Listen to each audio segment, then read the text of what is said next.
tous et bienvenue dans cette partie de la formation. Dans cette partie, nous allons continuer et voir maintenant les filtres sur nos éléments. Mais pour l'instant, j'espère que tout marche bien à votre niveau, au niveau de New Arriva. J'espère que vous avez pu ajouter quelques produits, baisser-le également. J'espère que vous l'aviez fait et que ça fonctionne correctement. Donc à présent, nous allons continuer sur ces éléments-là, sur les prix qui sont affichés. Il n'y a pas d'unité monétaire et un prix sans unité monétaire n'a pas vraiment beaucoup de sens. Et c'est justement ce que nous allons commencer par voir dans cette partie. Je vais créer un filtre rapidement puisque on aura à gérer les prix. Donc l'idéal c'est d'avoir un filtre qui nous permet directement d'extraire le bon prix, voilà, avec l'unité monétaire qu'il convient.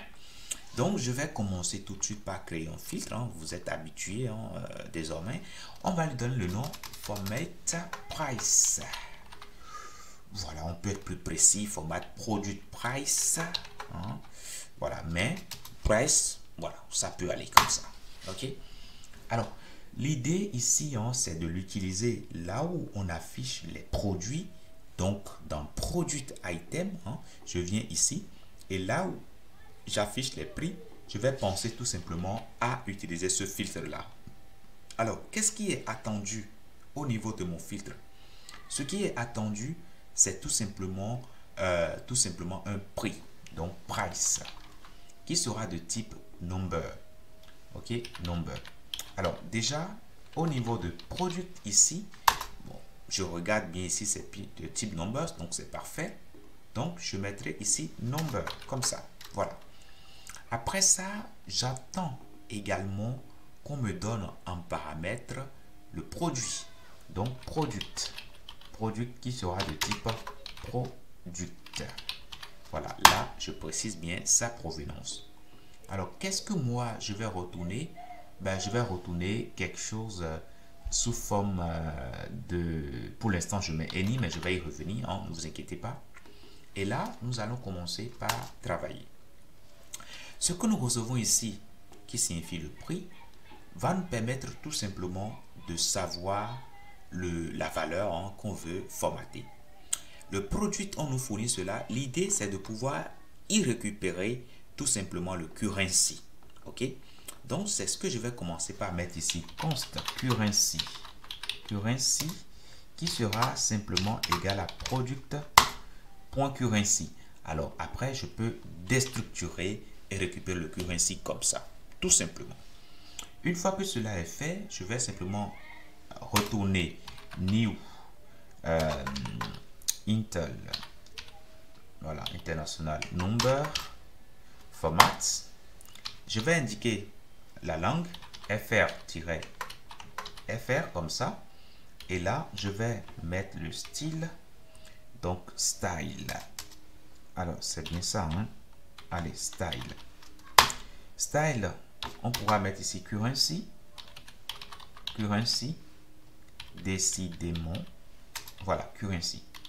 Et là, je peux donner maintenant la valeur de currency. Donc, currency. Voilà, 2 points currency. Tout simplement. Et une fois que je l'indique, alors ici, c'est bien currency. C'est bien celui-là. Alors, ce qui est attendu, c'est tout simplement une chaîne OK, string, voilà.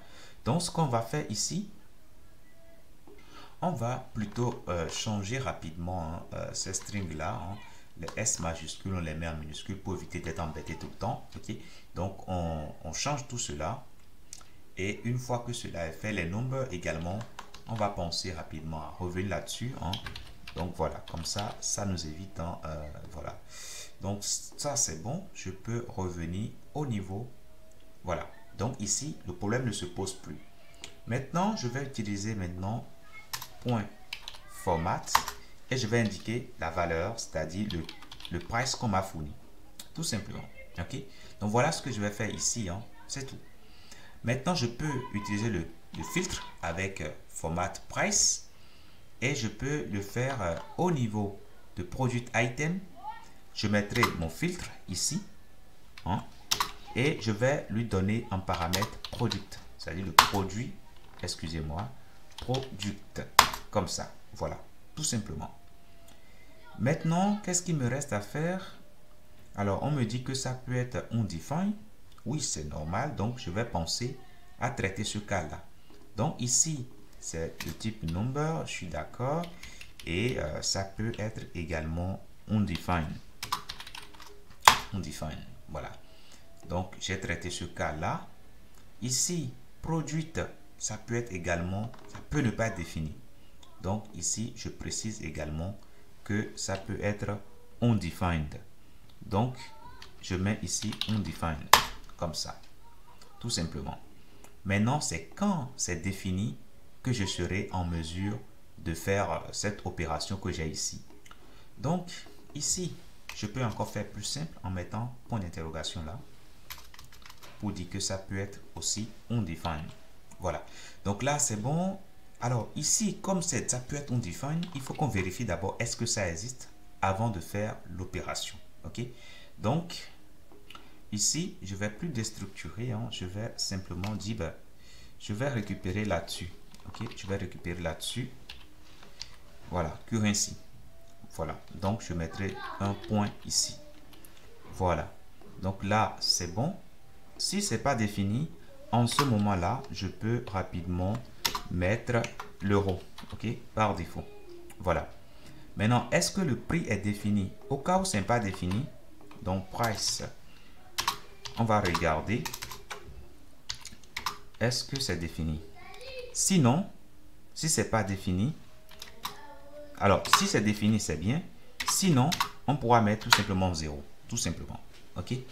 Donc voilà ce que je vais faire. Et là, on fait le filtre. On utilise le filtre pour sold price. On va l'utiliser également pour le regular price. Bon, c'est pour le regular price qu'on a utilisé tout de suite. On l'utilisera également pour le sold price. Et là, quand je vais revenir ici, on descend légèrement. Normalement, vous allez voir les unités monétaires. Donc, tout à l'heure, il n'y avait pas d'unité monétaire, il n'y avait pas euro. Et maintenant, vous voyez que nous avons les unités monétaires. Donc là, c'est bon. Maintenant, je vais vous demander de faire un filtre qui va nous calculer le pourcentage de réduction. OK? Donc, je vais commencer cela avec vous rapidement. Et nous allons mettre le nom format sold rate. Voilà. Et vous allez lui donner un paramètre, le produit. Et il va récupérer le produit pour nous ressortir le pourcentage de réduction. Je vous dis merci et à tout de suite.